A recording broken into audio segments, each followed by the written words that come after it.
નમસ્તે વિદ્યાર્થી મિત્રો, કેમ છો તમે બધા? મજામાં? તો આજે આપણે મળી રહ્યા છીએ હિન્દી વિષય સાથે, અને એમાં પણ ચોથો પાઠ કથની ઓર કરણી, જે આપણે ભણી ગયા હતા, પણ તેના સ્વાધ્યાય પોથીના પ્રશ્નોની ચર્ચા કરવાની બાકી હતી. તો આપણે તેના સ્વાધ્યાય પોથીના જે પ્રશ્નો છે એ જોઈશું. આજે આપણે સંક્ષિપ્ત પ્રશ્નોની ચર્ચા કરવાના છીએ, જે નાના નાના પ્રશ્નો છે તે, અને વ્યાકરણના કેટલાક પ્રશ્નો છે તેની વાત કરવાના છીએ. તો પહેલો પ્રશ્ન છે એ વિકલ્પમાંથી જવાબ આપવાના છે. એમાં પણ પહેલો પ્રશ્ન, બસ્તી કે બીચ क्या बनाने के लिए सरकार ने जमीन छोड़ रखी थी? मंदिर, पाठशाला, पार्क या अस्पताल? कौन सी चीज़ बनाने के लिए सरकार ने जमीन छोड़ रखी थी? तो उसमें उत्तर आएगा सी, पार्क। दूसरा, बस में क्या करना वर्जित है?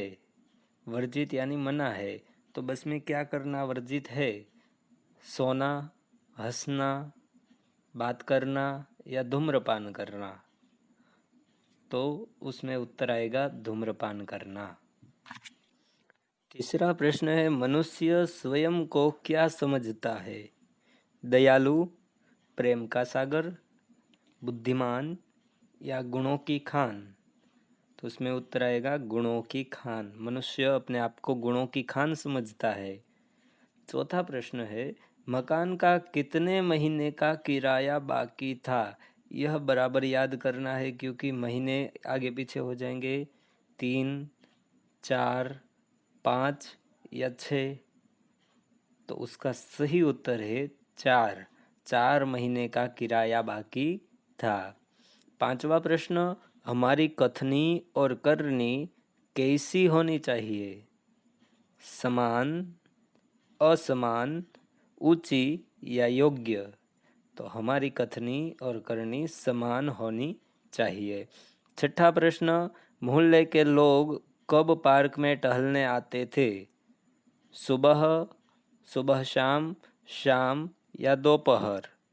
तो उसका उत्तर आएगा सुबह शाम। सुबह शाम टहलने के लिए आते थे।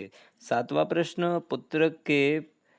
पुत्र को क्या कहते हैं? पुत्र के पुत्र को क्या कहते हैं? भांजा, बेटा, पोता या लाडला? तो पुत्र के पुत्र को कहते हैं पोता, यानी कि सी सही उत्तर है। आठवां प्रश्न, बस में ड्राइवर कहाँ बैठता है?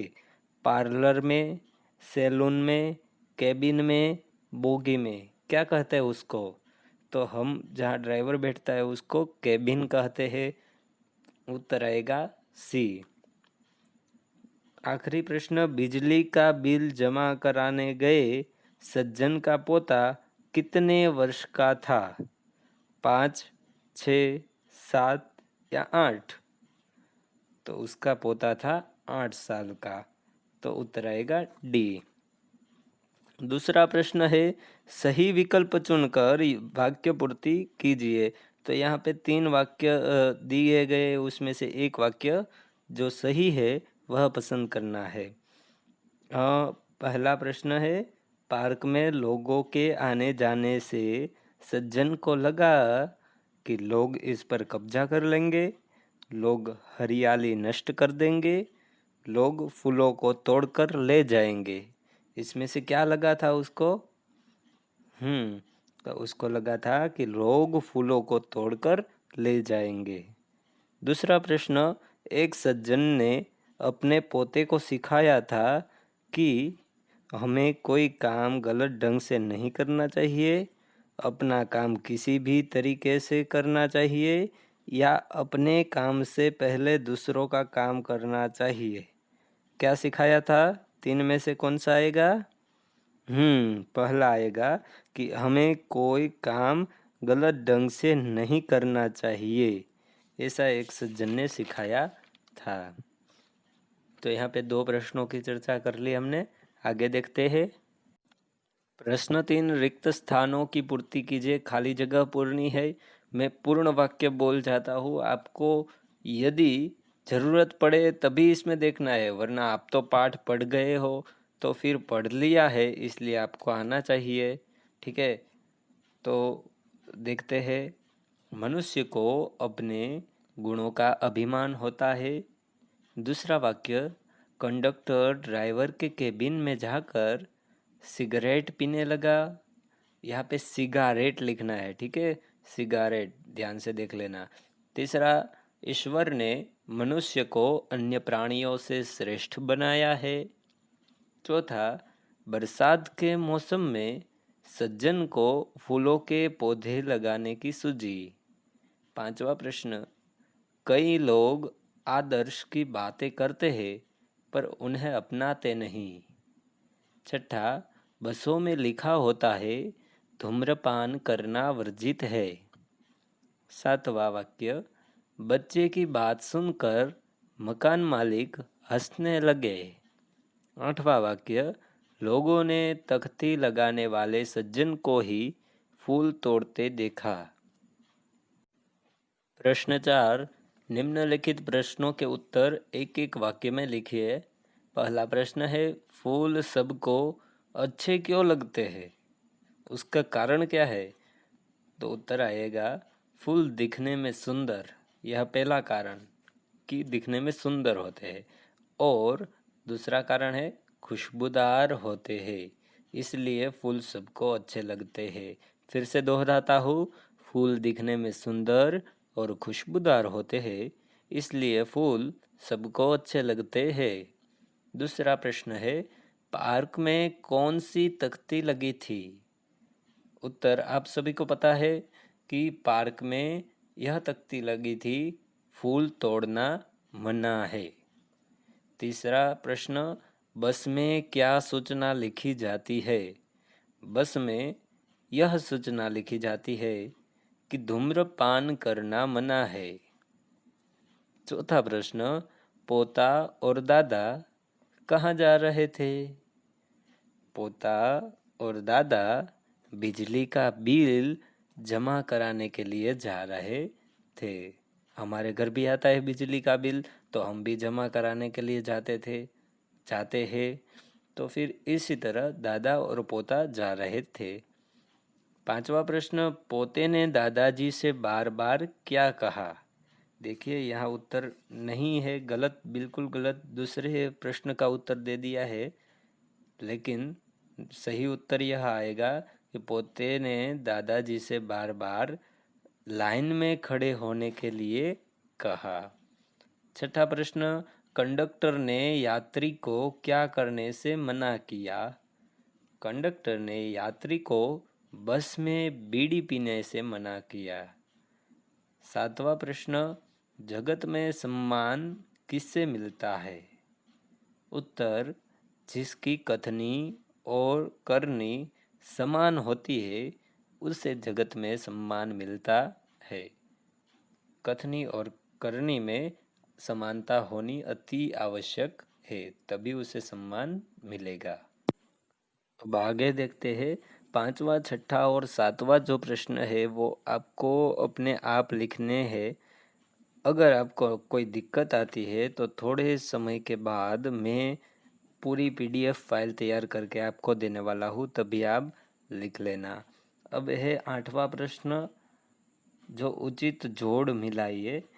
तो यहाँ पे चिन्ह दिए गए हैं, उसको हमें लिखना है कि यह कौन सा चिन्ह है। आप सभी को पता है, मैं जानता हूँ, आप छठी कक्षा में पढ़ गए थे, फिर से आपको दोहरा रहा हूँ। यह पहला है प्रश्नार्थ चिन्ह, जिसको हिंदी में कहेंगे प्रश्न सूचक चिन्ह।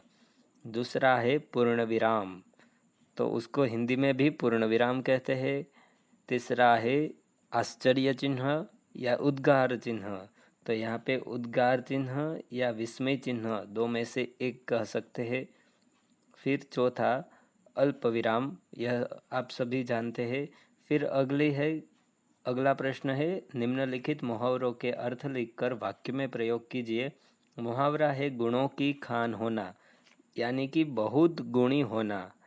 उसका वाक्य, आप तो सचमुच गुणों की खान हो, यह वाक्य है, माने आप तो बहुत गुणवान हो। दूसरा, पानी पानी हो जाना, पानी पानी हो जाना मतलब बहुत लज्जित होना। चोरी पकड़ी जाने पर चोर पानी पानी हो गए, यानी कि बहुत लज्जित हो गए, उसको शर्म आई। 10वां प्रश्न, निम्नलिखित कहावतों के अर्थ लिखिए। कहावत है आगे कुआ पीछे खाई, यानी कि उसका अर्थ होता है दोनों ओर मुसीबत। आगे कुएं में गिरे तो भी मुसीबत, और पीछे खाई, खाई में गिरे तो भी मुसीबत, क्योंकि गिरने का डर तो रहेगा, इसीलिए दोनों ओर मुसीबत, ऐसा अर्थ होता है। यह कहावत है, ठीक है। दूसरा है एक अनार 100 बीमार, उसका अर्थ होता है एक वस्तु के अनेक ग्राहक। 11वां प्रश्न है संज्ञा पहचान कर उनका प्रकार लिखिए। तो यहाँ पे संज्ञा जो है उसके नीचे अंडरलाइन तो दी गई है, इसलिए आपको संज्ञा पहचानने की ज़रूरत है ही नहीं, लेकिन उसका प्रकार बताना है आपको, ठीक है। तो पहला वाक्य पढ़िए पहले। रेलवे स्टेशन पर लोगों की भीड़ रहती है, यहाँ पर भीड़ जो है उसके नीचे अंडरलाइन है, दिख रही है। हाँ, तो वहाँ पे आएगा समूहवाचक संज्ञा, क्योंकि भीड़ की बात है तो भीड़ है समूहवाचक संज्ञा। दूसरा है पहाड़ की चढ़ाई बहुत कठिन होती है, तो चढ़ाई जो है वह है भाववाचक संज्ञा। तीसरा वाक्य क्षमा वीरों का भूषण है या आभूषण है, तो क्षमा जो है वह भी भाववाचक संज्ञा है। चौथा वाक्य है धैर्य खेलता है, धैर्य ऐसे ही शब्द होता तो वह हो जाती भाववाचक संज्ञा, लेकिन यहाँ पे व्यक्ति का नाम है, और जहाँ व्यक्ति का नाम हो, धैर्य माने लड़के का नाम है, तो उसे कहेंगे हम व्यक्तिवाचक संज्ञा। अगर वह नाम नहीं होता और ऐसे ही धीरज के अर्थ में होता तो वो भाववाचक संज्ञा हो जाते। उसके बाद 5वां वाक्य है लड़की गीत गाती है, तो यहाँ पर लड़की जो कि जातिवाचक संज्ञा है। 12वां प्रश्न है निम्नलिखित शब्दों की भाववाचक संज्ञा बनाइए, जो आपके सामने है। पहला सच्चा, तो उसका हो जाएगा सच्चाई। दूसरा विनम्र, इसका बन जाएगा विनम्रता। तीसरा मित्र, तो मित्रता। ऊंचा, ऊंचाई। लंबा, लंबाई। कायर, कायरता। इस तरह भाववाचक संज्ञा बनती है। अब यहाँ 13वां प्रश्न है, जो है जातिवाचक संज्ञा के ऊपर ये वर्तुल करना है या राउंड करना है। तो यहाँ पे देखिए वाक्य दिए गए हैं, हमारी गाय का नाम गौरी है। गाय जो है वह जातिवाचक संज्ञा है। हमारे देश के सैनिक बहादुर है, तो सैनिक कहते ही हमें सभी सैनिक की जाति याद आ जाती है, यानी वह जातिवाचक संज्ञा है। नदी को लोक माता कहते हैं, तो नदी वह जातिवाचक संज्ञा है।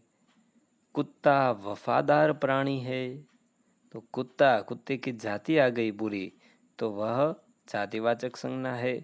तो कुत्ते के ऊपर हमने राउंड किया है। इसी तरह यह स्वाध्याय पूर्ण होता है। आगे पुनरावर्तन के भी प्रश्न है, जो आपको अभी से हो सके तो करना है, ठीक है। मिलते हैं अगले वीडियो में, तब तक के लिए अस्तु। जय हिंद, जय भारत।